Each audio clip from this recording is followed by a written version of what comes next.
Yo, what's going on, guys? It's Chris from PR Game Fit, and I am still playing the Surge. I just wanted to give you a quick walkthrough and guide to fight Firebug, the level 2 boss in the Surge. He's in the second area. He's a huge pain in the ass. He has a couple different stages that he goes through, and so I'm going to talk about the first one now, where he has all his legs. And what you're going to do is basically, I stayed really close and just kind of baited his attacks. A really good tip for the first stage when he has all his legs is kind of do some damage to every leg while you can. When he does that little melee attack where he flips one of his legs out, that's probably the best time to go in.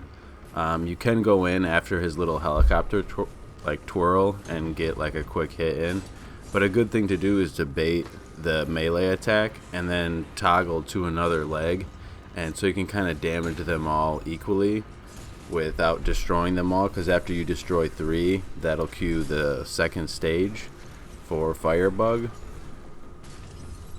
But he is actually like a really big pain in the ass. So you'll see what happens when you destroy like the first leg. He'll kind of go down, and then you can actually do some damage to his base health bar. But like I said, it's a really good idea to do some damage to all his legs, because later in the fight, as the later stages go on, you still have to destroy all his legs, but they get a little bit harder to attack because his attacks change up and they get a lot harder. So the first stage is pretty easy. He still can kill you. He's really strong no matter what armor you use. So I was using the Ripsaw like I always am. I think it's called like the Vibro Blade. It's still my favorite weapon so far. It has medium everything. I think I have like proficiency level 13, so it scales really well. It's really fast. It's pretty average overall. I don't know, like I said, it's my favorite weapon so far just because of the speed, and like I said, it gets good proficiency. It doesn't really grant you that much energy that quickly, but because of the speed, it lets you get in and out doing attacks quickly. As you can see right there, I got a little punished for staying in and trying to get too close. The big thing with this part is I would always sneak in and grab like 2 hits really quick, and then I would kind of run back out. You don't want to do any more with this weapon, and I think each leg has about 150 health points. It might have a little more. Good thing I didn't do in this fight, but is actually to use the drone that you get earlier in this level, because I was actually getting some hits on the drone that were like 26, that would do 26 damage. So now you can see he's gone into the second stage where he gets a little bit crazier, and that helicopter attack, the little helicopter whirl thing that he does, is probably the best time right after he's done to go in for an attack. And you're going to want to use vertical strikes, so you're going to use the R2 button. It works a lot better because where you're locked on, it's kind of over your head, and it's like right at the joint of where the arms connect to the body. And I was doing some horizontal attacks earlier in another fight that I had with Firebug, and it just wasn't working that well. So the vertical strikes are going to work a lot better in this instance. As I said, you're going to want to go in right after that helicopter attack. That's probably the best time. You really don't want to get too far away from him either, because he has an attack where he like swoops, pulls back, and then he'll charge you. And it's actually ridiculously strong. Like a couple times it one hit killed me. So you definitely want to stay kind of like medium to close to him. Like I said, you want to keep baiting the attacks, and you want to wait for him to do this helicopter attack so you can go in. You can also attack under his body right here, and I'm kind of wondering if it's actually better to try and kill him this way, to leave one of the legs open, because it is really easy to go in after the helicopter strike, and after you destroy his third leg, he won't do the helicopter strike anymore, so you have to stay like really close range.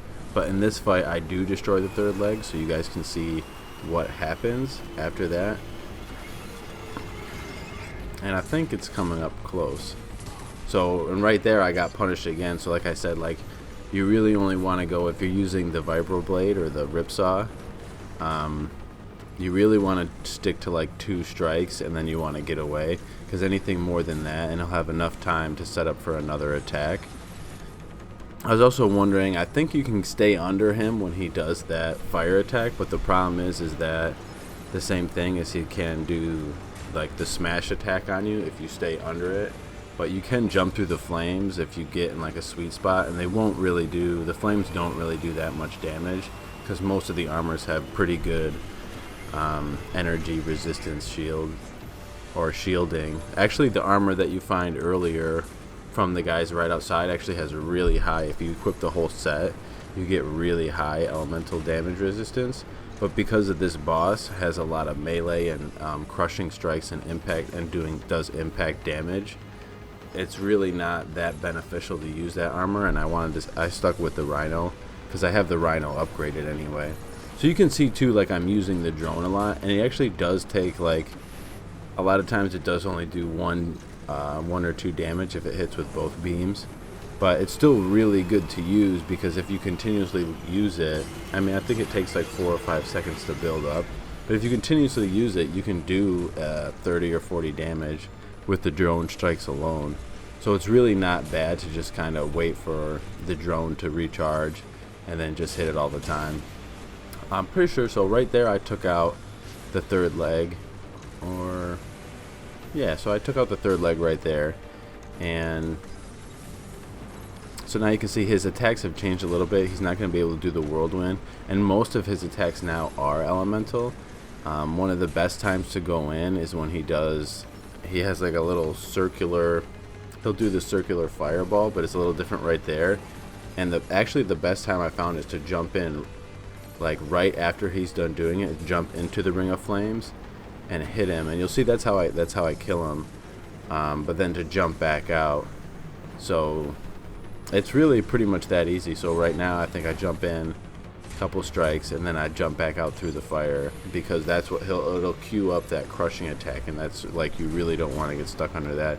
And potentially at this point it might be stronger than it was earlier. I did not test that theory for the obvious reasons, because I wanted to kill this boss. And then that'll be pretty much it. And you kind of want to watch out, because I think he might try to crush you, or he can land on you right at the end and kill you. So that's pretty much it for this boss, guys. Thanks for watching this video. I'm going to continue playing, and hopefully tomorrow I can get up the next boss battle. Hoorah for a little teabag action. Alright guys, I'll see you in the next video.